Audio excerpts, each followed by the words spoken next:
मेरा नाम जीत है। आज जैसे ही मैं घर पहुंचा तो घर पर मेरे ससुराल वाले आए हुए थे, क्योंकि मेरा रिश्ता पिछले 2 महीने पहले हमारे ही मोहल्ले की एक लड़की से हुआ था, जो कि काफ़ी सुंदर थी और मुझे बहुत पसंद थी। मैं भी चाहता था कि मेरी शादी जिस लड़की से हो वो बहुत ही सुंदर हो। मेरी लव मैरिज नहीं बल्कि अरेंज मैरिज हो रही थी। मेरी फैमिली ने ही लड़की को पसंद किया था। उसका नाम आराध्या था।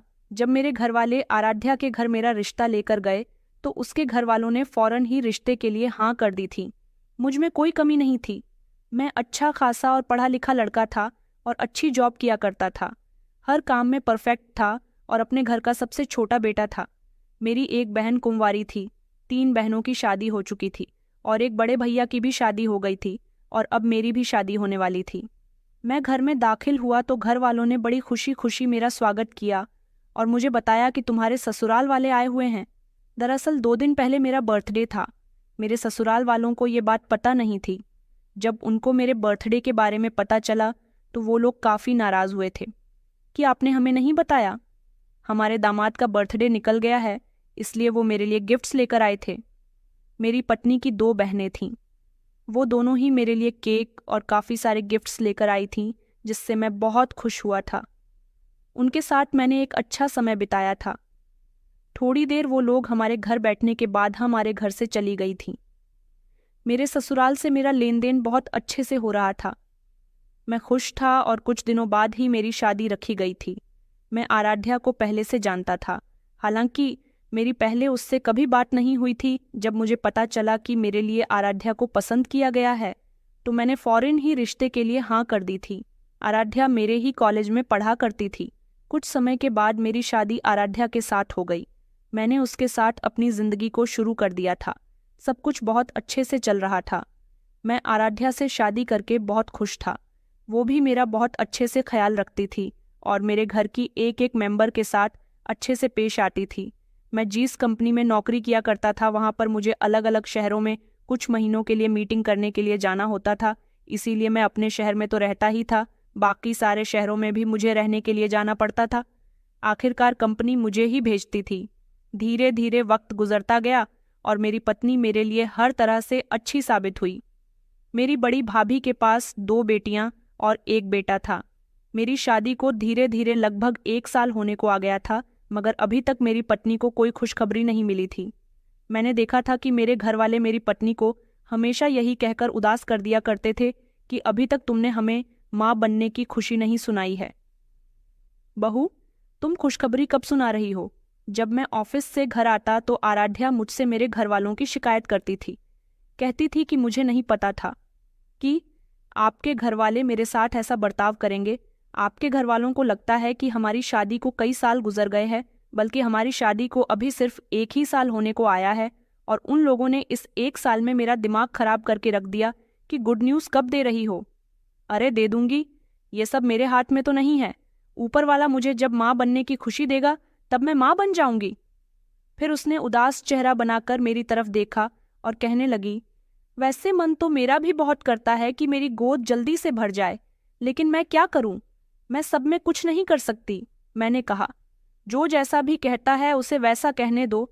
तुम परेशान मत हो, सब कुछ ठीक हो जाएगा। अभी हमारी शादी को ज्यादा टाइम नहीं हुआ है।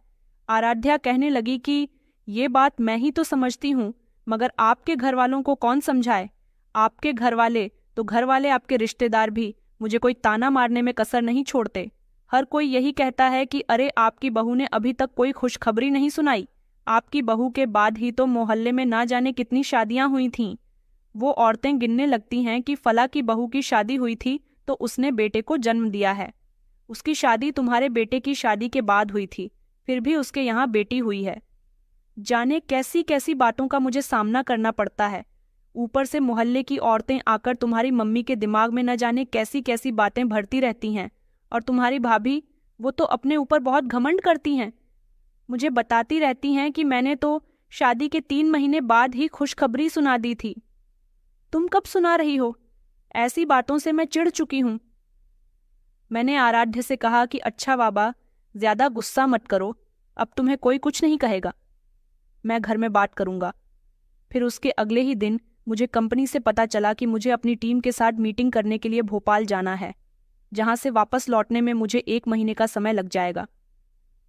मैंने ये बात जब अपनी पत्नी को बताई तो वो कहने लगी कि मैं आपके बिना यहाँ नहीं रह सकती, प्लीज़ मुझे भी अपने साथ लेकर चलिए। मगर मैंने उसे इनकार कर दिया कि अगर मैं तुम्हें अपने साथ ले गया तो मम्मी का मूड खराब हो जाएगा, और तुम मेरी मम्मी के मूड को अच्छी तरह से जानती हो कि वो कितनी सख्त है।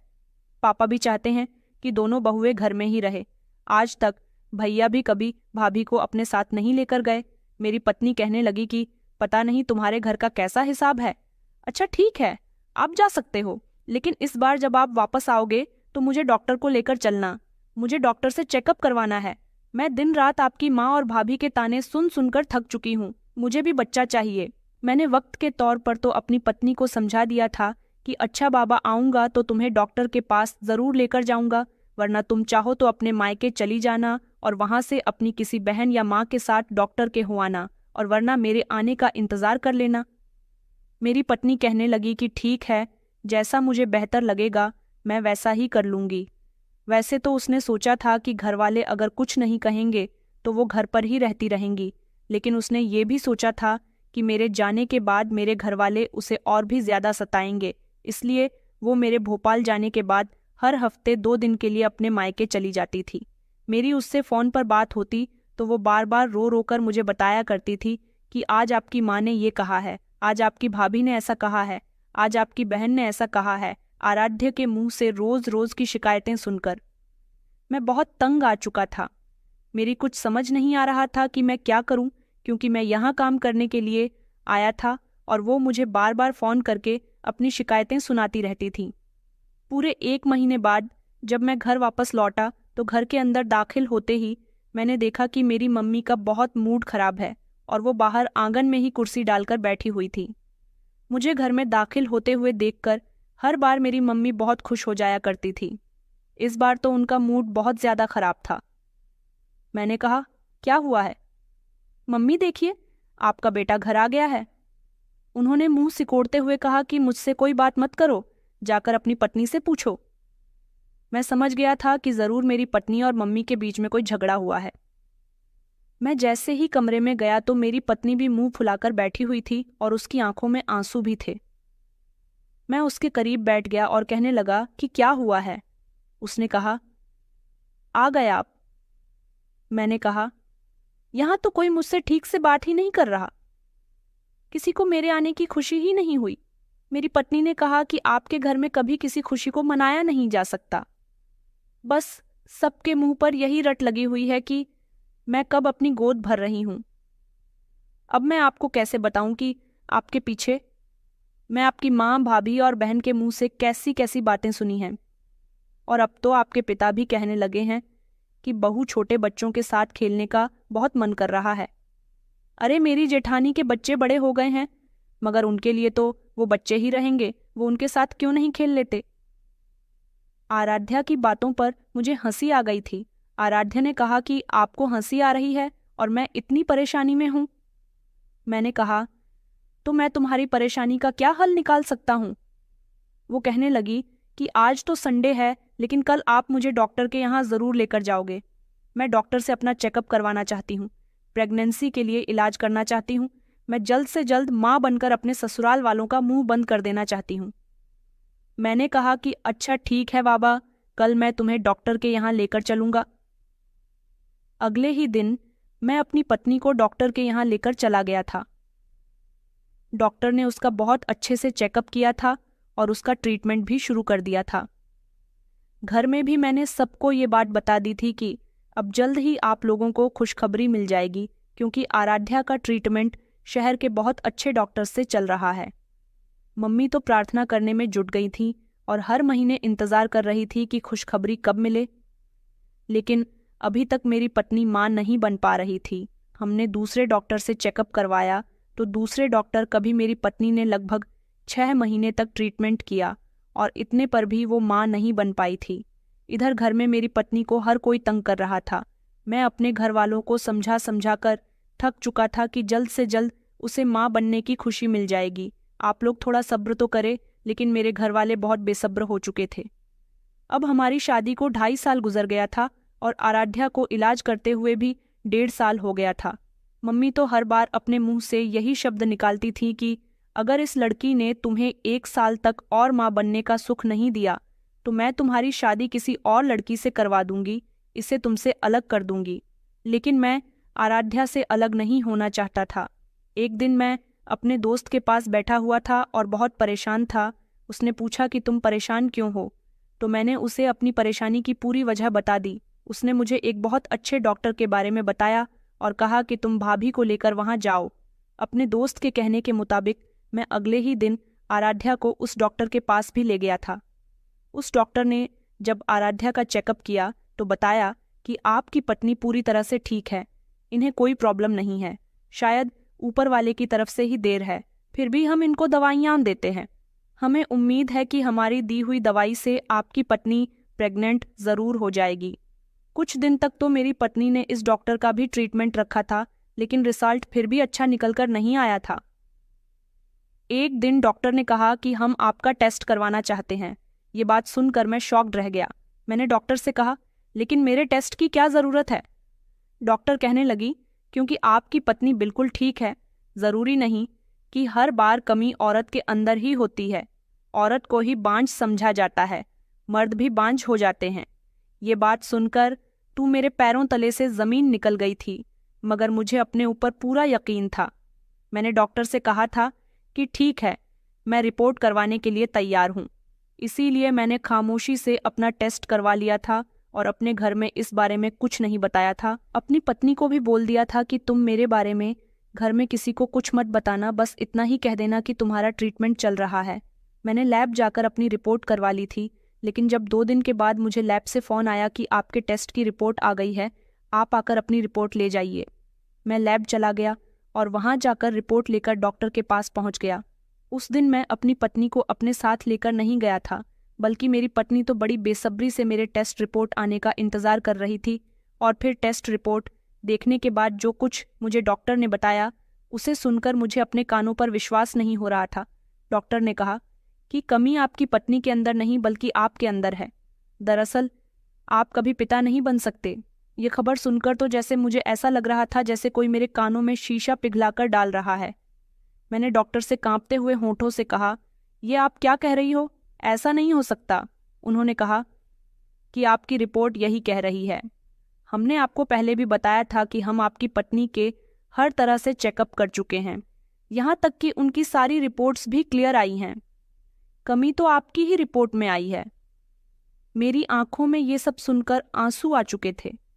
मैं जो हमेशा पिता बनने के सपने देखता था और सोचता था कि ऊपर वाले की तरफ से देर है, इसमें मेरी पत्नी की कोई गलती नहीं है, उसके हाथ में कुछ नहीं है। यहाँ तक कि मेरी पत्नी को भी मेरे घर वालों से कितनी सारी बातें सुननी पड़ती थीं। अब मुझे पता चला था कि मेरी पत्नी को अभी तक गुड न्यूज़ नहीं मिल रही थी। उसकी वजह मैं था।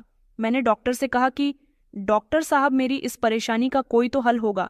डॉक्टर ने कहा कि हम आपको दवाई दे देते हैं, आपका इलाज कर सकते हैं, बस आपको प्रार्थना करनी होगी कि आप इलाज से ठीक हो जाएं। मैं डॉक्टर से दवाई लेकर घर आ गया था। मैं बहुत परेशान था। मैंने अपनी टेस्ट की रिपोर्ट भी फाड़कर फेंक दी थी। जब मैं घर आया तो बिल्कुल खामोश था। घर में लड़खड़ाते हुए कदमों से दाखिल हुआ तो देखा कि आज फिर से सब लोग मेरी पत्नी को कटघरे में खड़ा किए हुए थे। दरअसल हमारे घर पर मेरी बुआ जी आई हुई थी, जिन्होंने मेरी पत्नी को जलील करवाने में कोई कसर नहीं छोड़ी थी। वो बार बार यही कह रही थी कि तुम्हारे बेटे की शादी को 3 साल हो गए। अरे 3 साल में हमारे घर तो 3 बच्चे हो गए। मैं तो कहती हूँ कि तुम अपनी बहू का इलाज करवाओ। जिस पर मेरी माँ ने कहा कि मेरे बेटे का इसके इलाज पर बहुत पैसा खर्च हो चुका है। बस मैंने सोच लिया है कि अगर इस 1 साल तक और इसने मेरे बेटे को पिता नहीं बनाया तो मैं अपने बेटे की शादी किसी दूसरी लड़की से करवा दूंगी। ये सुनकर मेरी पत्नी तड़प उठी थी और इस बात पर उसका मेरी मम्मी के साथ जोरदार झगड़ा हो रहा था। मैं घर पहुंचा तो मुझे देखकर मेरी पत्नी तो खामोश हो गई थी, लेकिन मेरी मम्मी लगातार बोल रही थी।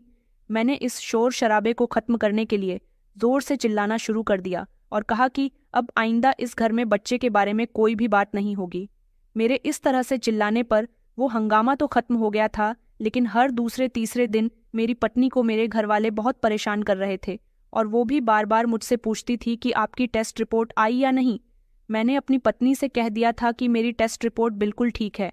डॉक्टर ने यही कहा है कि ऊपर वाले की तरफ से देर है, लेकिन मैं बहुत परेशान रहने लगा था।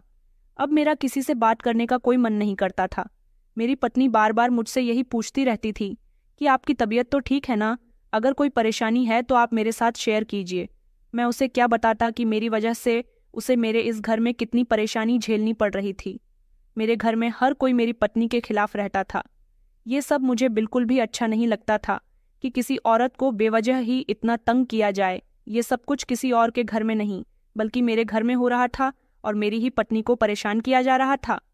मैंने सोचा कि अब की बार मेरी मीटिंग कोलकाता में है और मैं अब की बार वहां जाऊंगा तो अपने साथ अपनी पत्नी को भी लेकर जाऊंगा, और अगर पॉसिबल हुआ तो वहीं पर एक छोटा सा रेंट पर फ्लैट ले लूंगा, वहीं अपनी पत्नी के साथ रहने लगूंगा, तो उसे भी यहाँ कोई परेशानी नहीं होगी। मेरे घर वाले उसे कुछ कहेंगे ही नहीं।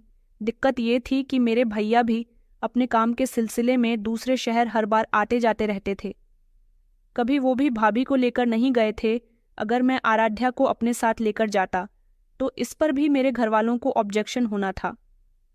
इस बार जब मुझे मीटिंग के लिए कोलकाता जाने को कहा गया तो मैंने आराध्या से बोल दिया था कि तुम अपनी पैकिंग शुरू कर दो, मैं 2 महीने के लिए कोलकाता जा रहा हूँ।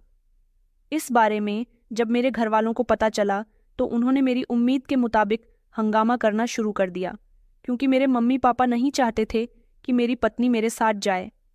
मैंने उन लोगों को समझाया था कि मैं वहां ले जाकर आराध्या का ट्रीटमेंट करवाना चाहता हूं। मुझे वहां किसी ने एक अच्छे डॉक्टर के बारे में बताया है। जितने दिन मैं वहां पर रहूंगा उतने ही दिन आराध्या का इलाज भी वहां हो जाएगा। इस बात पर जाकर घर वालों ने सुकून की सांस ली थी और फिर किसी ने भी आराध्या को मेरे साथ जाने से नहीं रोका। मेरी पत्नी भी बार बार प्रार्थना कर रही थी कि वहां जाने के बाद डॉक्टर के इलाज से हमारा बच्चा हो जाए, ताकि वापस आने के बाद घर के सारे लोग मेरी पत्नी से मोहब्बत करने लगे और उसके घर में इज्जत बढ़ जाए। लेकिन वो नहीं जानती थी कि असल बात क्या है। मैं तो कुछ दिन सुकून से गुजारने के लिए उसे वहां लेकर जा रहा था। ट्रेन का सफर पूरा होने के बाद हम लोग कोलकाता पहुंच गए थे। घर में सब लोगों को यही लगा था कि मैं उसे इलाज के लिए वहां लेकर आया हूं, लेकिन अब मैंने सोच लिया था कि आराध्या का मैं इलाज नहीं कर पाऊंगा, क्योंकि उसका इलाज करने से कोई फायदा ही नहीं था, बल्कि मैं अपना इलाज करूंगा और यहाँ किसी अच्छे डॉक्टर से अपना ट्रीटमेंट लूंगा। जब तक मैं यहाँ रहूंगा मेरे घर वाले तो खामोश हो गए थे। जब हम लोग यहाँ आ रहे थे तो हमें किसी ने भी नहीं रोका था। हाँ, लेकिन मेरी भाभी हमारे यहाँ आने से खुश नहीं थी। शायद वो यही चाहती थी कि सारी जिंदगी आराध्या को मेरे घरवाले बुरा कहते रहे और उसके यहाँ कभी औलाद पैदा ना हो। लेकिन मुझे अपनी पत्नी का बहुत ख्याल था, इसलिए मैं उसे अपने नरक जैसे घर से निकाल कर ले आया था। फिलहाल के लिए तो मैंने अपने एक जान पहचान वाले दोस्त से कहकर अपने लिए एक फ्लैट रेंट पर ले लिया था। हम अपना सामान लेकर रेंट वाले फ्लैट में आ गए थे और यहाँ सेटल हो गए थे। पहले दिन तो मैं अपनी टीम के साथ काम में बिजी रहा था। अगले दिन जब मैं फ्लैट पर आया तो मेरी पत्नी मुझसे जिद करने लगी। कहने लगी कि हमें यहाँ आए हुए दूसरा दिन है और आप अभी तक मुझे डॉक्टर के पास लेकर नहीं गए। मगर मैं उसे कई दिनों तक टालता रहा और अपने काम में बिजी होने का ज्यादा से ज्यादा नाटक करने लगा। वो मुझसे बार बार यही कह रही थी कि आपको मुझे यहाँ लाने की बहुत जल्दी थी। आपने कहा था कि मुझे यहाँ इलाज के लिए लेकर आ रहे हो, मगर इतना समय हो गया, आपने तो मुझे एक बार भी डॉक्टर के यहाँ नहीं दिखाया। मैं उसे यही समझा दिया करता था कि जैसे ही मुझे फुर्सत मिलेंगे मैं तुम्हें डॉक्टर के यहाँ लेकर चला जाऊंगा। तुम जानती हो कि मैं यहाँ रहने नहीं आया हूँ, बल्कि अपना काम करने आया हूँ। मेरी पत्नी मेरी इस बात पर खामोश हो जाती थी और सारा दिन फ्लैट में अकेली रहती थी। यहाँ जिस नई कंपनी के साथ मीटिंग करने के लिए हमारी पूरी टीम आई हुई थी, उस कंपनी में बहुत सारे वर्कर्स काम करते थे। वहाँ पर एक देबिना नाम की लड़की थी, वो जॉब किया करती थी देबिना, और मेरा केबिन पास पास ही था, इसलिए हम दोनों के बीच ज्यादा बातचीत होने लगी थी। हम दोनों के बीच धीरे धीरे दोस्ती भी हो गई थी। मैंने देबिना को अपने बारे में सब कुछ बता दिया था कि मैं शादीशुदा हूँ, मेरी पत्नी भी यहाँ आई हुई है। वो मेरी पत्नी से मिलना चाहती थी क्योंकि उसे मेरा नेचर बहुत पसंद आया था। लड़कियों से दोस्ती करना, उसके साथ बातचीत करना, उनके साथ मिलकर काम करना, ये सब मेरा शौक नहीं था। लेकिन जब हम कामकाज करते हैं तो बहुत सारे लोगों से हमारी जान पहचान हो जाती है और हर तरह के लोगों के साथ हमें बातचीत भी रखनी पड़ती है। इसलिए मेरी देबिना से भी बातचीत हो गई थी। एक दिन देबिना मुझसे मेरी ज़िंदगी के बारे में पूछने लगी तो मैंने उसे बता दिया कि मेरी शादी को 4था साल चल रहा है। मेरी फैमिली भी है जो काशीपुर में रहती है, लेकिन यहाँ सिर्फ मैं अपनी पत्नी को लेकर आया हूँ। साथ ही मैंने उसको बड़े अफसोस के साथ यह भी बताया था कि अभी तक मेरे पास कोई औलाद नहीं है। मैंने फिर से देबिना से उसकी ज़िंदगी के बारे में पूछा कि वो यहाँ किसके साथ रहती है, उसके परिवार में कौन कौन है। तो उसने बताया कि उसका इस दुनिया में उसके एक बीमार भाई के अलावा कोई भी नहीं है। उसके भाई को कोई बीमारी है जिसका वो इलाज कर रही है, मगर अभी तक उसके भाई की सेहत ठीक नहीं हो पा रही। वो किसी से मोहब्बत करती है और उसकी शादी कुछ महीनों बाद उसके साथ हो जाएगी। कई दिन इसी तरह से गुजर गए थे। मेरी हर रोज़ देबिना से बातचीत हुआ करती थी और इधर मैं अपनी पत्नी को टाल टाल कर थक चुका था। एक दिन मैं परेशान बैठा हुआ था। जब देबिना समझ गई कि मैं बहुत परेशान हूँ, उसने पूछा भी कि आखिर क्या बात है। तो मैंने उसको बता दिया कि मैं यहाँ अपनी पत्नी को इलाज का कहकर लेकर आया हूँ, लेकिन असल बात यह है कि कमी मुझ में है। वो तो बिल्कुल ठीक है, तो फिर मैं उसे डॉक्टर के पास कैसे ले जा सकता हूँ? मैं बहुत परेशान हूँ। बस मैं ये चाहता हूँ कि मेरे यहाँ बच्चा पैदा हो जाए, ताकि मेरे परिवार वाले मेरी पत्नी का पीछा लेना छोड़ दे और उसकी इज्जत करने लगे। क्योंकि अब की बार भी अगर मैं उसे वहाँ छोड़ आता तो मेरे घर वाले हर बार की तरह उसका वहाँ पर जीना दुश्वार कर देते। देबिना मेरी पूरी बात सुनकर मेरे करीब आई और उसने मुझे एक ऐसी बात कही जिसे सुनकर मेरे होश उड़ गए थे। उसने कहा कि मैं तुम्हारी इस परेशानी को चुटकियों में ख़त्म कर सकती हूँ। मैंने कहा कि वो कैसे? तो वो कहने लगी कि तुम्हारी पत्नी बिल्कुल ठीक है, कमी तो तुम में है, तो फिर तुम अपनी पत्नी की दूसरी शादी क्यों नहीं करवा देते? जब उसने ये बात कही तो मुझे उस पर बड़ा गुस्सा आया था कि आखिर वो कहना क्या चाहती थी। भला मैं क्यों अपनी पत्नी की दूसरी शादी करवाने लगा? उसने मेरा खराब मूड देखकर कहा कि तुम्हें गुस्सा होने की ज़रूरत नहीं है। अगर तुम्हें औलाद चाहिए तो ये कदम तो उठाना ही पड़ेगा। मेरे पास एक बहुत अच्छा आइडिया है जिससे तुम्हारा काम भी ठीक हो जाएगा और मेरा भी। मैंने कहा, कौन सा आइडिया? तो उसने मुझे बताया कि देखो, मेरे पिता का बहुत बड़ा घर है, मगर मरने से पहले वो सब कुछ अपने इकलौते बेटे के नाम कर गए। मैं भी तो उनकी बेटी थी, उन्होंने मेरे नाम कुछ भी नहीं किया।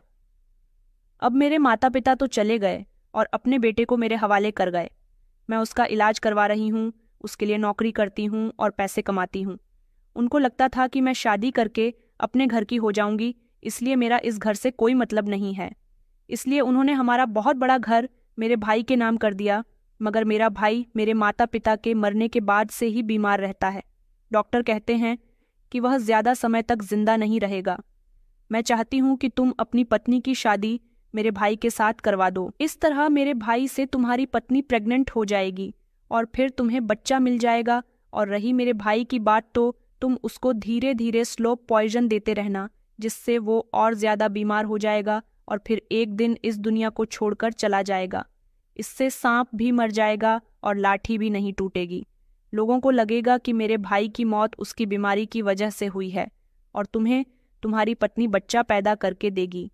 उसके बाद तुम तुम्हारी पत्नी और तुम्हारा बच्चा अपने घर ले जाना। फिर सबको यही लगेगा कि वो बच्चा तुम्हारा है और इस तरह तुम्हारी कमी कभी किसी के आगे खुलकर भी नहीं आएगी। मैंने कहा, लेकिन मेरी पत्नी सबके लिए तैयार नहीं होगी। वो कभी भी मेरे अलावा किसी दूसरे मर्द को एक्सेप्ट नहीं करेगी। उसने कहा, तो फिर तुम अपनी पत्नी को समझाओ, उसे भी तो बच्चा चाहिए ना। अपने भाई को शादी के लिए तैयार करना मेरे लिए चुटकियों का खेल है।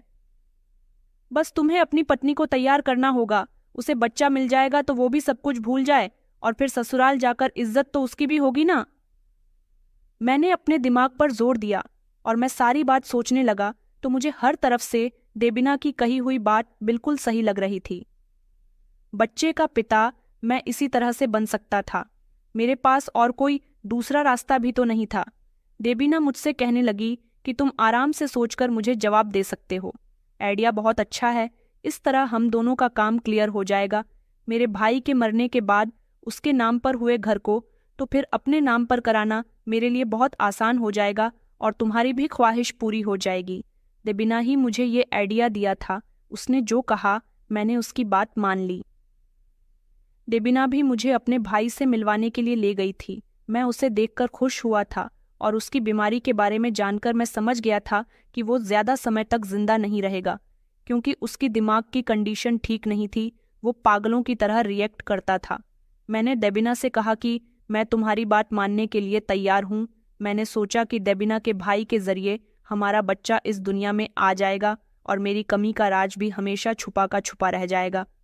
मैं जब घर गया तो बहुत परेशान था और सोच रहा था कि किस तरह से आराध्या से बात करूं। मैंने देखा था कि यहाँ आकर वो काफ़ी हद तक रिलैक्स महसूस कर रही थी।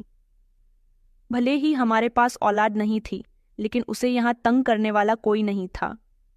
वो सुकून से रह रही थी और मैं यही चाहता था कि उसकी ज़िंदगी में सुकून और खुशियाँ आ जाएं, लेकिन अभी सुकून पूरी तरह से नहीं आया था। मैंने आराध्या को अपने करीब बैठाया और कहने लगा कि मुझे तुमसे एक बहुत ज़रूरी बात करनी है। वो कहने लगी कि हाँ हाँ बताइए, क्या बात है। मगर मैं उससे इस बारे में कैसे बात करूं? मेरी हिम्मत ही नहीं हो रही थी। मेरी आंखों में आंसू आ गए। मैंने अपनी पत्नी से कहा कि आराध्या, बहुत ज़रूरी बात है। पहले तुम मुझसे वादा करो कि तुम मेरा कहना मानोगी और मुझसे इनकार नहीं करोगी। उसने कहा, अरे ऐसी कौन सी भी बात है, पहले आप मुझे बात तो बताइए। मैंने रोते हुए कहा कि नहीं नहीं, पहले तुम मुझसे वादा करो कि तुम मेरा कहना ज़रूर मानोगी।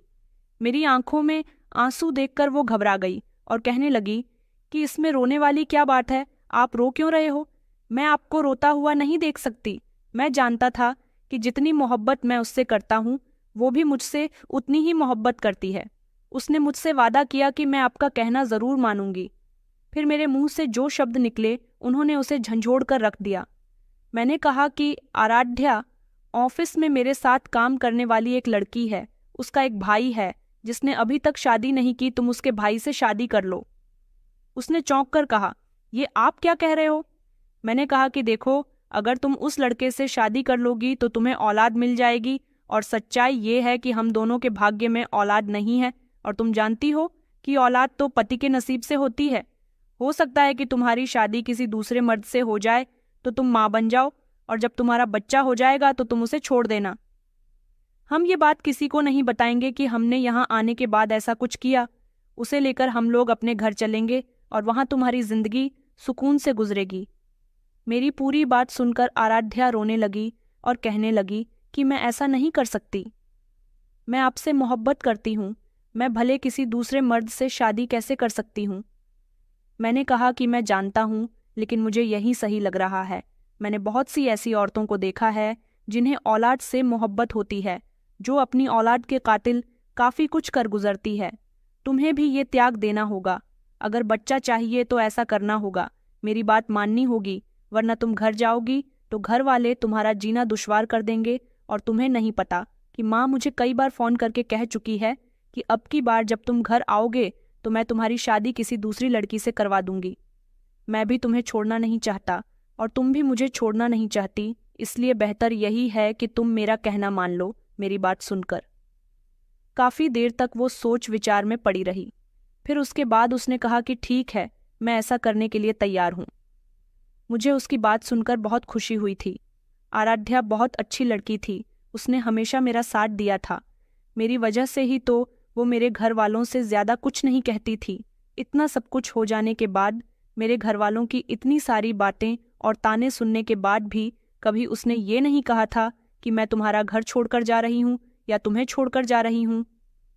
जैसे भी हालात होते थे, वो उनका डटकर सामना किया करती थी। उसने मेरा कहना मान लिया था और मैंने उसी समय डेबिना को फ़ोन करके बोल दिया था कि कल ही तुम्हारे भाई और मेरी पत्नी की शादी हो जाएगी।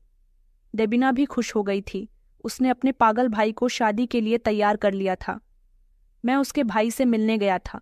वो दिखने में बहुत अच्छा था, सुंदर था। बस कभी कभी उसको पागलपन के दौरे पड़ जाते थे, लेकिन वो बीमारी की वजह से बहुत कमज़ोर हो गया था और बातचीत भी ठीक से कर रहा था। उसे देबीना ने बता दिया था कि मेरा एक दोस्त अपनी पत्नी से तुम्हारी शादी करवाना चाहता है। वैसे भी उसकी किसी लड़की से शादी तो नहीं होनी थी। उसे इस बात से कोई ऐतराज़ नहीं था कि जिस लड़की से उसकी शादी होने जा रही है वो किसी और की पत्नी है। वो खुश हुआ था और फिर इस तरह उसकी शादी मेरी पत्नी से हो गई और मेरी पत्नी बेबिना उसके घर में चली गई थी। मैं भी उसके साथ साथ गया था। मेरी पत्नी की शादी मेरी ही आंखों के सामने किसी दूसरे मर्द के साथ हो गई थी। मैंने ये सब कुछ बड़ी मुश्किल से और अपने दिल पर पत्थर रख कर किया था। ऊपर वाला कभी किसी भी इंसान को इतनी बड़ी मजबूरी में ना डाले। फिलहाल मेरी पत्नी बहुत उदास थी और बहुत रोती रही थी क्योंकि शादी के बाद उसे अपने पति के करीब जाना था। मैंने उसे देबीना के भाई राजवीर के कमरे में जाने के लिए कहा तो वो रोने लगी। मैंने उसे समझाया कि तुम्हें बच्चे की खातिर ये सब कुछ करना होगा।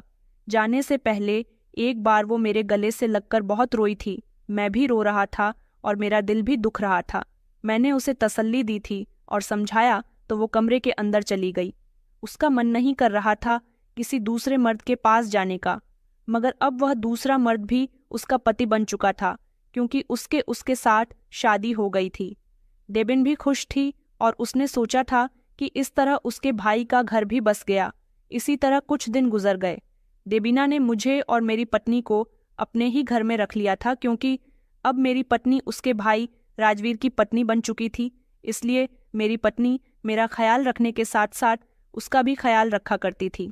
घर से फ़ोन आता तो घर वाले बार बार यही पूछते थे कि आराध्या का इलाज चल रहा है या नहीं, डॉक्टर ने क्या बताया। मैं उनको बता दिया करता था कि डॉक्टर ने अच्छी खबर सुनाई है, जल्द ही आपकी बहू माँ बन जाएगी। ये खबर सुनकर सब लोगों को तसल्ली तो हुई थी, लेकिन कोई ये नहीं जानता था कि ये बच्चा मेरा नहीं बल्कि किसी और का होगा। कई दिन इसी तरह से गुजर गए थे। मेरी पत्नी राजवीर का बहुत ख्याल रखती थी, यहाँ तक कि राजवीर सेहतमंद होने लगा था। कुछ दिन गुजरे तो आराध्या को भी माँ बनने की खुशी मिल गई थी। ये खबर सुनते ही मेरी खुशी के ठिकाने न रहे थे। अब तो मैं अपनी पत्नी का ख्याल रखता था और वह अपने पति का ख्याल रखती थी। मतलब कि अपने पति राजवीर का ये सब देखकर बेबिना हैरान थी कि उसके भाई की हालत दिन ब दिन सुधरती जा रही थी, जो पहले बहुत कमज़ोर हुआ करता था। मेरी पत्नी की सेवा से उसकी सेहत बन गई थी। बस एक बार हमारी गोद में बच्चा आ जाए तो फिर मुझे बेबिना का काम भी करना था। ये काम मेरे लिए काफ़ी मुश्किल था, मगर मैं अपनी पत्नी को किसी दूसरे के साथ नहीं देख सकता था। मैंने देखा था कि मेरी पत्नी राजवीर के साथ काफ़ी खुश रहने लगी थी। अब उसके पास तो मेरे साथ बात करने का भी समय नहीं होता था। इसी तरह वक्त गुजर गया और एक दिन मेरी पत्नी ने प्यार से बेटे को जन्म दिया। मैं बहुत खुश था और यह खबर जब मैंने अपने घर वालों को सुनाई तो उनके खुशी के ठिकाने न रहे। मैंने अपने और आराध्या के साथ बच्चे का फ़ोटो घर वालों को साइन कर दिया था। अब घर वालों की ज़ुबान पर सिर्फ यही बात थी कि जल्द से जल्द तुम आराध्या और बच्चे को लेकर वापस आ जाओ।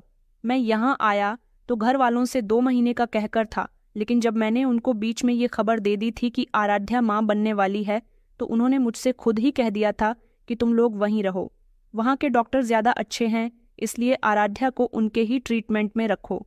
घर वाले तो खुशी से झूम उठे थे और वहाँ खुशियाँ मनाई जा रही थीं। यहाँ तक कि हमारे आने का इंतज़ार हो रहा था। इधर मेरी पत्नी राजवीर को ज़्यादा अहमियत देने लगी थी। मैंने कुछ दिन गुजरने के बाद उससे कहा कि अब हमें अपने बच्चे को लेकर घर चलना चाहिए। वो कहने लगी, आप किस तरह की बातें कर रहे हो? आपको नहीं पता कि राजवीर बीमार रहते हैं और ये बच्चा उनका ही है, तो मैं उनको ऐसी कंडीशन में छोड़कर नहीं जा सकती।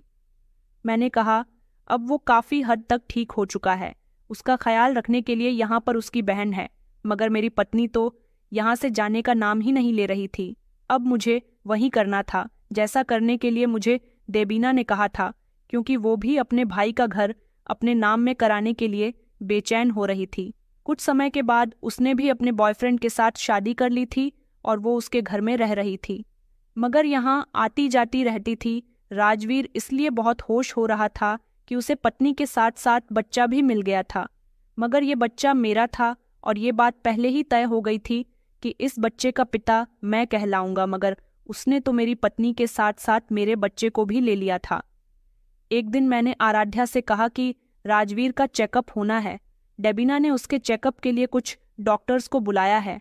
वो 2 डॉक्टर्स थे जिन्होंने खामोशी से इलाज के बहाने से उसको स्लू पॉइजन का इंजेक्शन दे दिया, जिसकी उसे 5 डोज लगनी थी और लास्ट डोज पर उसे इस दुनिया से जाना था।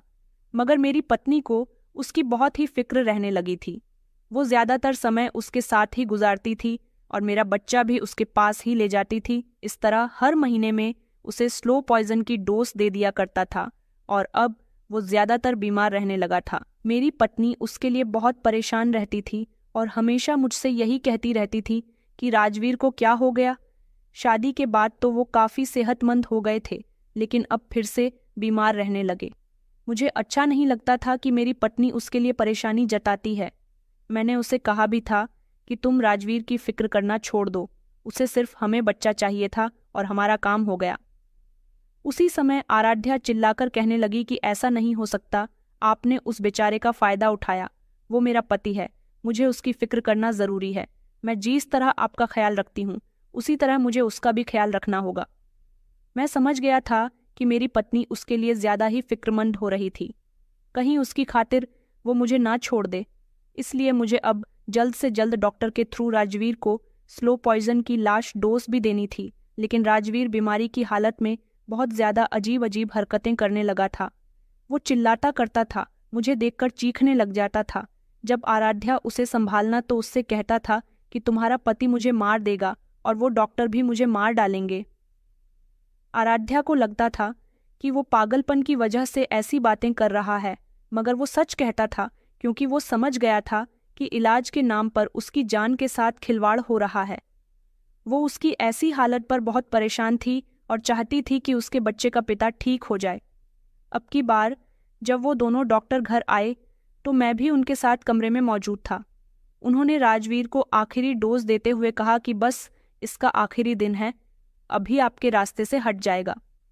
ये खबर सुनकर मुझे बहुत खुशी हुई थी। डॉक्टर उसे डोज देने के बाद चले गए थे, मगर मेरी पत्नी कमरे में मौजूद थी और उसने डॉक्टर से हुई मेरी बातचीत साफ साफ सुन ली थी।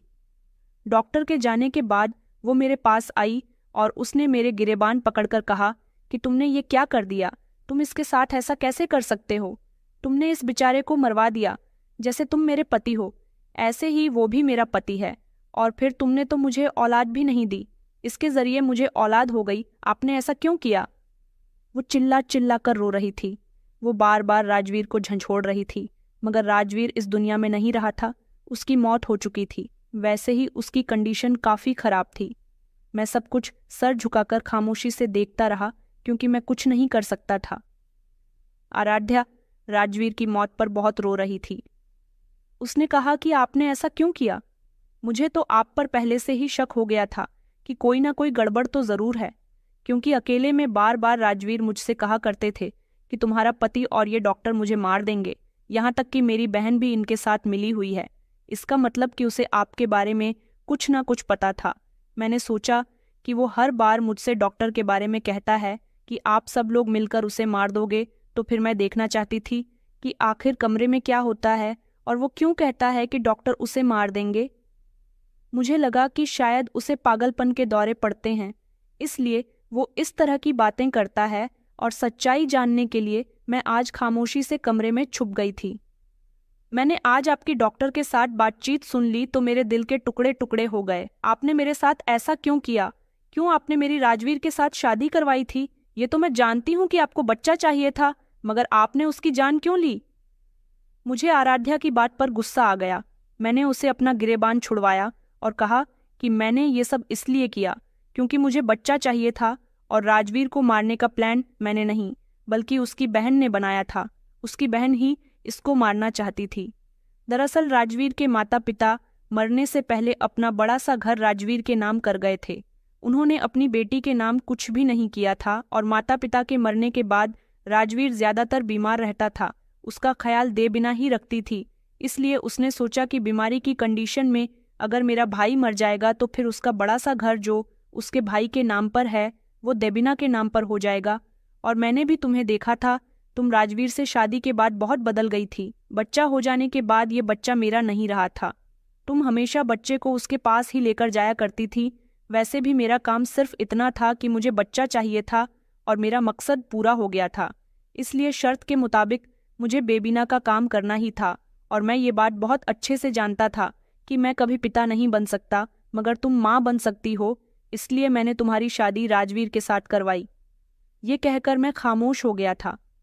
आराध्या ने कहा, आपको कैसे पता कि आप पिता नहीं बन सकते थे? मैंने उसे बताया कि जब डॉक्टर ने मेरा टेस्ट करने को कहा था तो उसकी टेस्ट रिपोर्ट में डॉक्टर के पास लेकर गया था। डॉक्टर ने बताया कि आप कभी पिता नहीं बन सकते जबकि आपकी पत्नी पूरी तरह से ठीक है।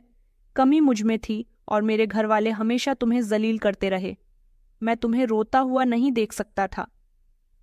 मेरी वजह से तुम्हारी मेरे घर वालों से बहुत बेइज्जती हुई है। ये बात मैं तुम्हें बता नहीं सकता था कि इसमें तुम्हारी कोई गलती नहीं है, बल्कि मेरी कमी की वजह से तुम्हें मेरे घर वालों से बातें सुननी पड़ती हैं। जब मुझे ये बात पता चली कि मैं पिता नहीं बन सकता और सब लोग तुम्हें बुरा भला कहते हैं, मेरे घर में तुम्हारा जीना दुश्वार हो गया। तुम कभी खुश नहीं रहती, इसीलिए मैंने तुम्हें यहाँ कोलकाता लाने का फैसला किया ताकि तुम यहाँ मेरे साथ सुकून की जिंदगी गुजारो। मगर यहाँ आने के बाद मेरी मुलाकात देबिना से हुई। उसे मैंने अपनी परेशानी के बारे में बताया तो उसने ही मुझे ये आइडिया दिया कि तुम अपनी पत्नी की शादी मेरे भाई के साथ करवा दो।